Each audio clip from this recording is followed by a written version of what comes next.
దాస్ అండి. నేను పోలీస్ డిపార్ట్మెంట్లో వర్క్ చేస్తాను. నేను శ్రీకాకుళం, మా డిస్టిక్లో శ్రీకాకుళం, ఆంధ్రప్రదేశ్. నేను వర్క్ చేసేది తెలంగాణలో సైబర్ క్రైమ్ బ్రాంచ్లో చేస్తాను. 14 సంవత్సరాల నుంచి పోలీస్ డిపార్ట్మెంట్లో వర్క్ చేస్తున్నాను. సో నాకైతే పిచ్చి లేదు ఫస్ట్ ఆఫ్ ఆల్, అవునా కదా? ఎందుకంటే ఒక మంచి జాబ్ ఉంది, మళ్ళీ వెస్టీజ్ ఎందుకు చేయాలి? క్లారిటీ కావాలా కదా? అవునా? కానీ నేను 82,000 నా శాలరీ వస్తుంది నాకు. కానీ ఇక్కడ వెస్టీజ్లో ఈరోజు నా హైయెస్ట్ ఇన్కమ్ వచ్చి 17 లక్షలు, యావరేజ్ ఇన్కమ్ వచ్చి 14.5 లక్షలు. ఈరోజు బిజినెస్ నుంచి సుమారుగా నేను 8.5 కోట్ల వరకు సంపాదించగలిగిన బిజినెస్ నుంచి.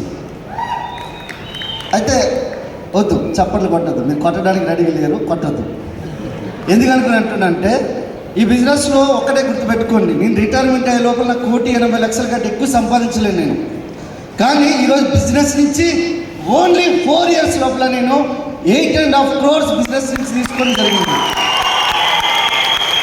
సుమారుగా 346 మంది కారు తీసుకునే వాళ్ళు ఉన్నారు. 346 మంది కారు తీసుకునే వాళ్ళు ఉన్నారు వెస్టీజ్ నుంచి, మా ఆర్గనైజేషన్ నుంచి. సో వెస్టీజ్ నుంచి అయితే చాలా పెద్ద ఫిగర్, అది 7,000 మంది, అది అర్థమవుతుందండి. సో ఈరోజు మొన్న V20 సెషన్ జరిగినప్పుడు నాకు అర్థమైంది, నాకు పిచ్చ క్లారిటీ వచ్చింది.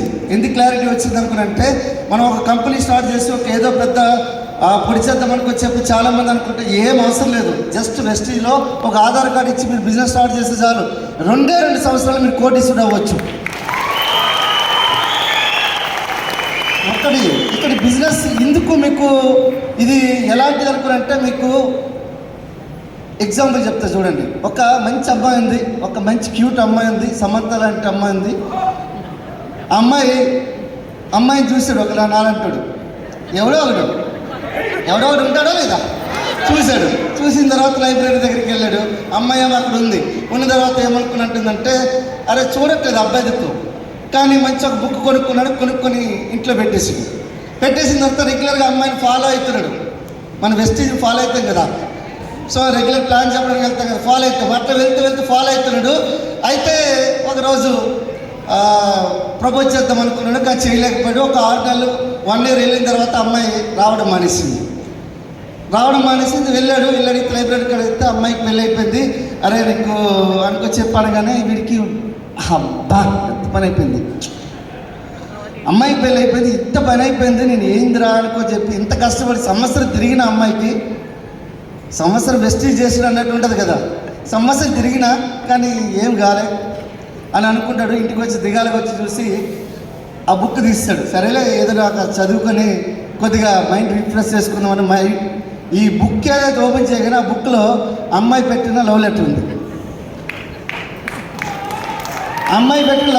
ఇప్పుడు చెప్పండి, సంవత్సరం పాటు తిరిగాడు. ఆ ఫస్ట్ రోజు ఆ బుక్లో ఆ లవ్ లెటర్ చూస్తుంటే ఈ రోజుకి ఏమవుతుండే, పెళ్ళైపోయి పిల్లలు, అవునా కదా? సో వెస్టీజ్ అనుకో చెప్పి మీరు తిరగండి, వెస్టీజ్ మీ బాడీలో పెట్టుకొని తిరగండి, అప్పుడు మీరు బిజినెస్ అవుతుంది. నేను చెప్తున్నా కదా, నా శ్వాస ధ్యాస లెక్క, నేను జాబ్ అంటే పిచ్చి, పని రాక్షస లెక్క చేసేవాడిని. సో అలా చేసేవాడిని కాబట్టి అక్కడ నాకు ఏమన్నా బెస్ట్ ఎంప్లాయీ అవార్డు ఇచ్చారు. కానీ దానివల్ల నాకు ఒరిగింది ఏం లేదు. కానీ ఇక్కడ BMCM మెంబర్ ఇచ్చారు. ఈరోజు నేను చెప్తున్నా కదా, నా డిసెంబర్ 2024 వరకు 50 లక్షల రూపాయల ఆదాయం పెట్టుకుని వర్క్ చేస్తున్నాను నేను. 61 మంది ఆల్రెడీ 1 lakh ఇన్కమ్ తీసుకునే వాళ్ళని తయారు చేయగలిగిన. ఈరోజు సుమారుగా 300 మంది 1 lakh ఇన్కమ్ తీసుకునే వాళ్ళని తయారు చేయడానికి ప్లాన్ చేసి వర్క్ చేస్తున్నాను. ఒకసారి ఆలోచించాను, ఒక సామాన్యమైన కానిస్టేబుల్ ఈరోజు హైదరాబాద్ నడుబొడ్డులో సిటీ సెంటర్లో 2.5 కోట్లు పెట్టి ఇల్లు కట్టించాను. 1 కోటి రూపాయలు 2 కార్లు తీసుకున్నాను. ఈరోజు ఒక్కనే కాదు, గుర్తుపెట్టుకోండి, 3 వెహికల్స్ తీసుకున్నాను వెస్టీజ్ నుంచి. చూడండి, ఇప్పుడు మోహన్ రావు సార్ ఒక ఎగ్జాంపుల్ చెప్పారు, మాకు 6 నెలల బిజినెస్ ఉంటే 6 నెలల బిజినెస్ ఉండదు. కానీ నేను ఈరోజు చెప్తున్నా 17 లక్షలు కదా, నెక్స్ట్ మంత్ అది ఎంత వస్తుందో చెప్పలేము. కానీ మీకు ధైర్యం ఉండాలి అంతే. కానీ బిజినెస్ని గుర్తుపెట్టుకోండి, మీరు ఒక్క అవకాశాన్ని, మన దగ్గర ఎప్పుడు ఉండదు అవకాశం అనేది పక్షి లాంటిది. ఎప్పుడు ఒక దగ్గర ఇలా ఉన్నప్పుడు ఒడిసి పట్టుకోండి. ఈ అవకాశం వచ్చినప్పుడు మీకు అదృష్టంగా భావించండి. నేను చెప్తున్నా, ఈ అవకాశం మీ దగ్గరికి వచ్చిందంటే ఏదో పూర్వజన సుకృతం మీ తల్లిదండ్రులు చేస్తుండొచ్చు, లేకపోతే మీరు చేస్తుండొచ్చు, అందుకే మీ దగ్గరికి వచ్చింది. ఒకవేళ ఈ అవకాశాన్ని కరెక్ట్గా 2 సంవత్సరాలు మీరు పట్టుకుంటే మీ 3 తరాల్లో మీ అంత రిచ్ పర్సన్ ఎవరు ఉండరు, డబ్బుల గురించి ఎవరు కాళ్ళు కూడా పట్టవలసిన అవసరం లేదు. So thank you and back to the